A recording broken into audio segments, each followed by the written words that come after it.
नागपूरच्या कळमना पोलीस ठाण्याअंतर्गत एका किरकोळ वादानं हिंसक वळण घेतलं।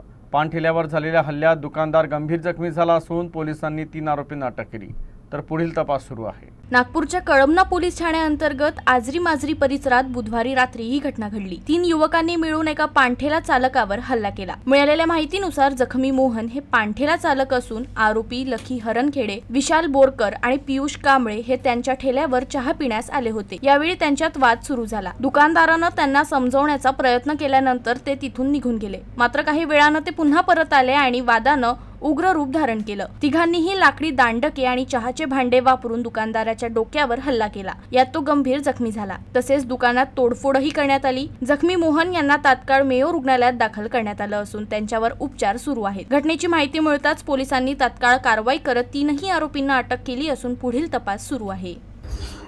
वरिष्ठांच्या मार्गदर्शनामध्ये घटनास्थळाला भेट देऊन आजूबाजूच्या व्यक्तींना विचारपूस करण्यात आली व त्यावरनं आरोपींचे नाव निष्पन्न करण्यात आले व माजरी एरियामध्ये राहणारे लकी हरिणखेडे, विशाल बोरकर, पियुष कांबळे यांनी हा गुन्हा केल्याचे निष्पन्न झाल्याने त्यांना ताब्यात घेण्यात आले।